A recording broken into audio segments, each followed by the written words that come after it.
तीसरे चरण का रण चल रहा है, मतदान चल रहा है और इसी बीच समाजवादी पार्टी के राष्ट्रीय महासचिव और राज्यसभा सांसद रामगोपाल यादव ने राम मंदिर को लेकर ऐसा बयान दे दिया कि सियासी गलियारों में बखेड़ा खड़ा हो गया। रामगोपाल यादव ने न सिर्फ राम मंदिर को बेकार बताया बल्कि उन्होंने राम भक्तों का अपमान भी किया। अब इसी बयान पर सियासी संग्राम छिड़ गया है। इसी पर दिखाते हैं आपको ये रिपोर्ट। वो मंदिर तो बेकार का है, वो मंदिर तो बेकार का है।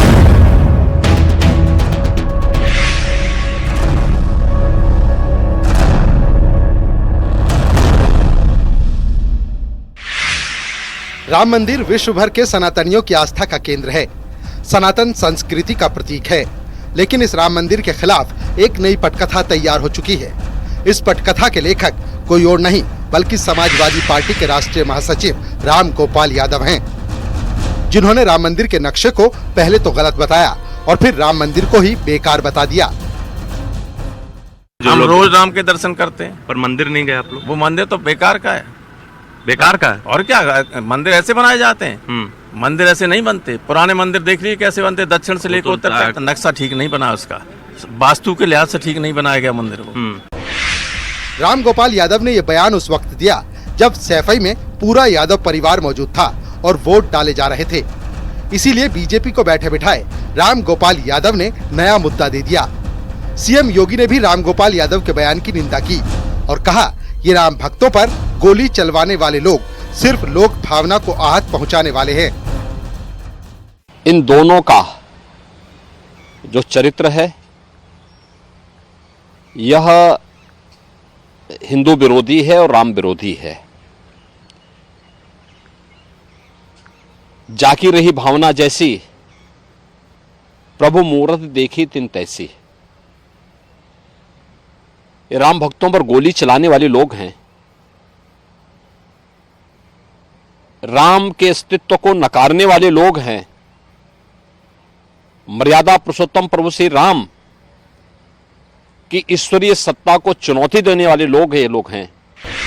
रामगोपाल यादव ने न सिर्फ राम मंदिर पर सवाल उठाए बल्कि उन्होंने सनातनियों का भी अपमान किया है और ऐसे ही आरोप बीजेपी की तरफ से लगाए जा रहे हैं, क्योंकि शहजाद पूनावाला ने कहा इंडी गठबंधन वाले आए दिन हिंदू धर्म के खिलाफ बयान दे रहे हैं।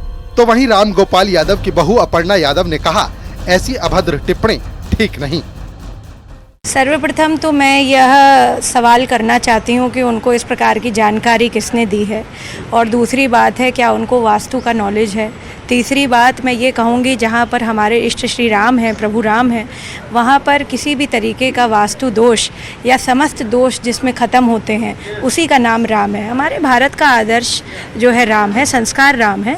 इस प्रकार की विवेचना करना इतने भव्य मंदिर के लिए जो कि बहुत ही मन से बना है और सबके सहयोग से बना है, हर भारतीय का सहयोग है, इस प्रकार की अभद्र टिप्पणी करना मुझे नहीं लगता है कि इतने बड़े नेता को करनी चाहिए। राम मंदिर पर प्रकार से ये लोग अपमानजनक टिप्पणियां कर रहे हैं। करोड़ों राम भक्तों ने 500 वर्ष का इंतजार किया तब राम मंदिर आया, परंतु आज वो कह रहे हैं राम मंदिर बेकार है।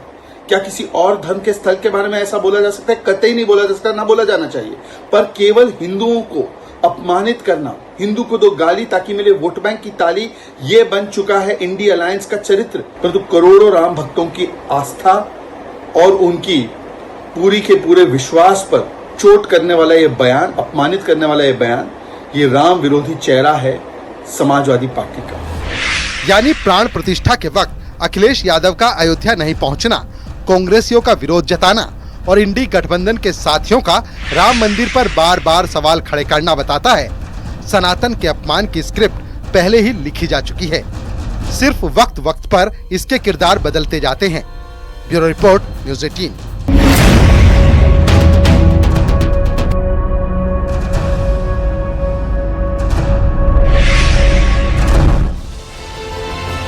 डिप्टी सीएम केशव प्रसाद मौर्य ने रामगोपाल यादव के इस बयान पर हमला बोला और कहा कि राम मंदिर भव्य और दिव्य बना है, लेकिन वोट बैंक की राजनीति के लिए ऐसे बयान दिए जा रहे हैं।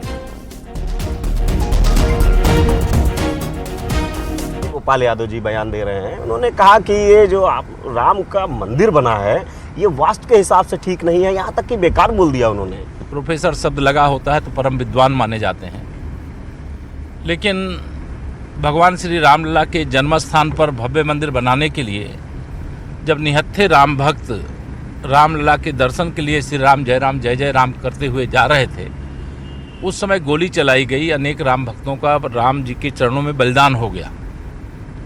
उसके लिए क्षमा मांगने की जगह जब रामलला का प्राण प्रतिष्ठा समारोह का कार्यक्रम संपन्न हुआ 22 जनवरी 2024 को, राम भक्तों के हत्या के इतने बड़े जघन्य कांड को भी भूल करके श्री राम जन्मभूमि तीर्थ क्षेत्र ट्रस्ट ने समाजवादी पार्टी को वहां पर आमंत्रित किया और समाजवादी पार्टी ने रामलला के मंदिर निर्माण के प्राण प्रतिष्ठा समारोह का निमंत्रण ठुकरा दिया।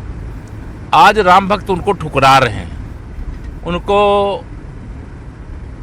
वोट नहीं दे रहे हैं और राम भक्तों के साथ या भगवान राम के मंदिर प्राण प्रतिष्ठा समारोह का जो उन्होंने विरोध किया उसका उनको जवाब मिल रहा है।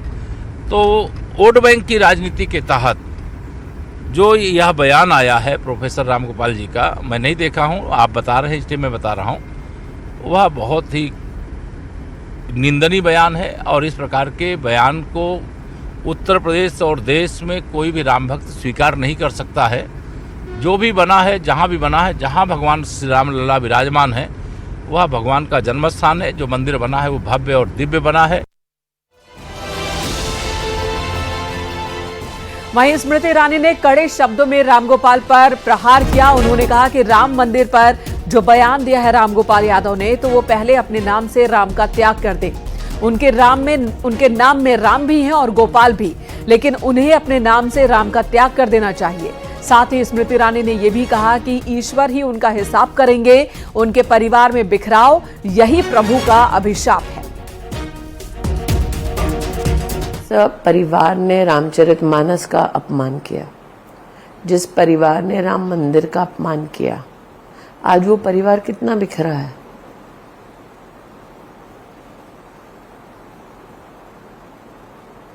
कितना बिखरा है वो परिवार। बाहर से तो दिखा रहे हैं कि सब एकजुट है, कितना बिखरा है सब जानते हैं, कुछ छुपा नहीं है। और यही प्रभु का सबसे बड़ा अभिशाप होता है। कलयुग भले ही हो, इसी धरती पे मरने से पहले भगवान हिसाब करेगा। हमारी आस्था पर चोट कर रहे हो अपनी राजनीति के लिए। शर्म आनी चाहिए। उनके नाम में राम भी है और गोपाल भी है। पहले अपने नाम का त्याग कर दें। उधर उन्नाव में अखिलेश यादव ने न्यूज 18 से खास बातचीत के दौरान बीजेपी पर बड़ा हमला बोला और कहा कि पुलिस को आगे कर वोटर्स को रोका जा रहा है, लोकतंत्र का गला घोंटा जा रहा है। इस क्षण में भारतीय जनता पार्टी खिसिया गई है, उसका आश्चर्य देखो। पुलिस से आगे कर करके वोट को रोक रहे हैं। संबंध में क्या हुआ, वोट रोक रहे हैं। मैनपुरी में क्या, वोट रोक रहे हैं। बदायूं में वोट रोक रहे हैं। ये इसलिए रोक रहे हैं क्योंकि वो हारने जा रहे हैं। ये हार चुके लोग हैं जो पुलिस को आगे कर करके जो लोकतंत्र का गला घोटना चाहते हैं, लेकिन आम मतदाता करोड़ों में है जो इनके खिलाफ वोट डाल रहा है। और मुस्लिम आरक्षण पर विवाद के बीच लालू यादव के बयान पर संग्राम छिड़ गया। लालू यादव ने खुलकर मुस्लिम आरक्षण की मांग की है। लालू ने मुस्लिम आरक्षण का समर्थन किया। लालू ने यह कहा कि मुसलमानों को भी आरक्षण मिलना चाहिए। लालू के बयान पर पीएम मोदी ने कहा कि इंडी गठबंधन की साजिश की पोल पहले ही खुल चुकी है। ये हिंदुओं का हक छीनकर मुस्लिमों को सौंप देना चाहते हैं।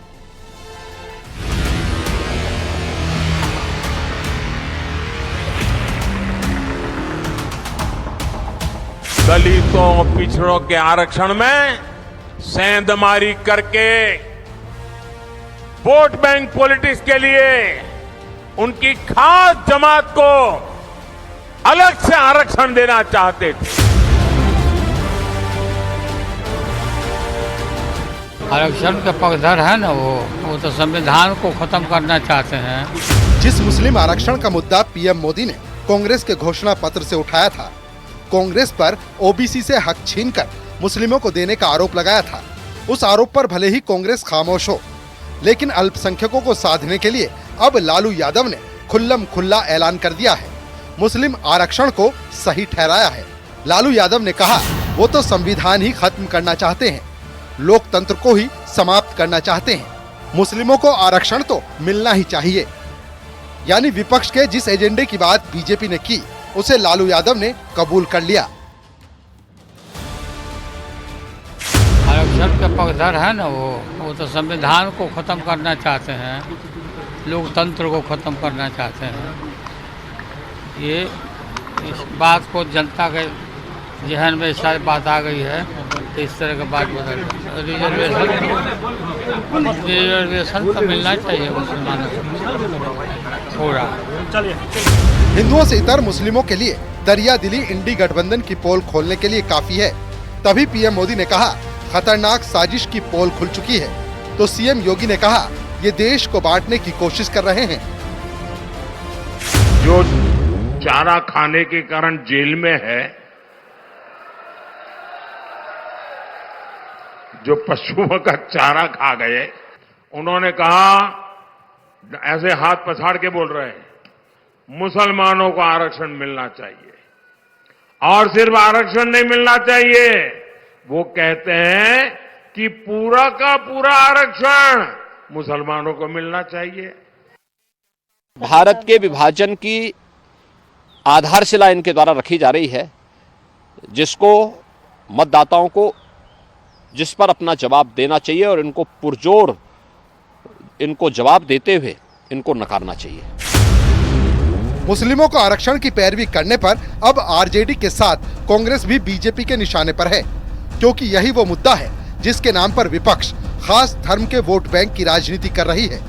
और इसकी संभावना पीएम मोदी ने पहले ही जता दी थी, जो अब लालू यादव की जुबान पर आ चुका है। आरक्षण के पक्षधर है ना, वो तो संविधान को खत्म करना चाहते हैं, लोकतंत्र को खत्म करना चाहते हैं।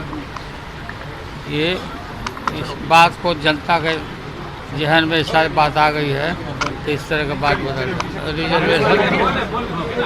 रिजर्वेशन तो मिलना चाहिए मुसलमानों को पूरा। स्पष्ट तौर पर है, प्रधानमंत्री जी ने ये कहा है ओबीसी और अति पिछड़े के आरक्षण को काट के नहीं देना चाहिए। मंडल कमीशन ने पिछड़ों को, अति पिछड़ों को आरक्षण देने की बात कही गई। लालू जी ने जब स्वयं मुख्यमंत्री थे, इन्होंने आरक्षण में मुसलमानों को डालकर धार्मिक उन्माद फैलाने का। खैर, हिंदुओं का हक छीनकर मुस्लिमों को आरक्षण देना कहां तक सही है, ये सवाल बीजेपी पहले ही उठा चुकी है। पीएम मोदी कह चुके हैं इसका इम्प्लीमेंट कर्नाटक में कांग्रेस कर चुकी है। ऐसे में बड़ा सवाल है, क्या वोट बैंक के लिए, अल्पसंख्यक के लिए बहुसंख्यक को नीचा दिखाया जा रहा है? क्या SC, ST, OBC के हक को छीनने की प्लानिंग हो रही है, जैसा बीजेपी कांग्रेस पर आरोप लगा चुकी है? Bureau report, news 18।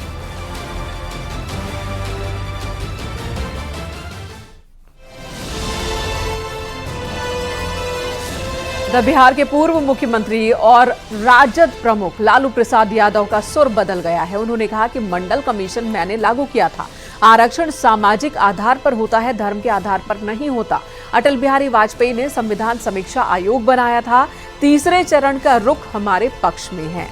लेकिन अपने उस बयान से वो फिलहाल मुकरते दिख रहे हैं, जिसमें उन्होंने कहा था कि मुसलमानों को आरक्षण मिलना चाहिए। आरक्षण के पक्षधर है ना, वो तो संविधान को खत्म करना चाहते हैं, लोकतंत्र को खत्म करना चाहते हैं। ये इस बात को जनता के जहन में शायद बात आ गई है, तो इस तरह की बात बदल रिजर्वेशन तो मिलना चाहिए मुसलमानों को पूरा। मंडल कमीशन मैंने लागू किया था।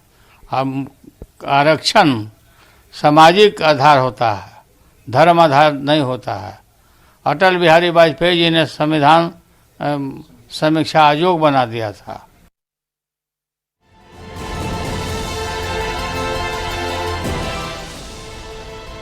इधर कांग्रेस की पूर्व प्रवक्ता राधिका खेड़ा और कांग्रेस नेता शेखर सुमन बीजेपी में शामिल हो गए। दिल्ली के बीजेपी मुख्यालय में आयोजित एक कार्यक्रम में विनोद तावड़े ने दोनों को बीजेपी की सदस्यता दिलाई। ये तस्वीर आपके सामने, जब शेखर सुमन ने बीजेपी की सदस्यता ली। कांग्रेस को एक और झटका बीच चुनाव। कांग्रेस की पूर्व प्रवक्ता राधिका खेड़ा ने भी, जिन्होंने पार्टी पर कई गंभीर आरोप लगाए, उन्होंने भी आज बीजेपी ज्वाइन कर लिया।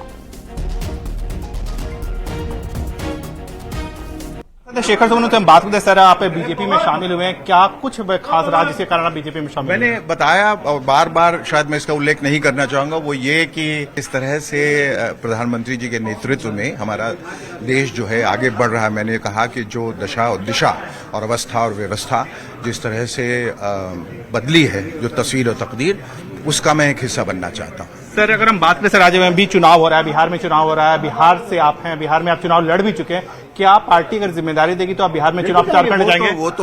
वो तो मेरा फर्ज है और वहाँ तो मैं सबसे पहले जाना चाहूंगा। वो मेरी मिट्टी है, मिट्टी बुलाएगी तो सब चीज छोड़ के सबसे पहले वहाँ जाऊंगा। ठीक है, बहुत साफ तौर पर कहना है कि मिट्टी बुलाएगी तो वो सबसे पहले वहाँ जाएंगे। कैंपसन प्रहलाद के साथ विनीत कुमार, न्यूज 18 दिल्ली।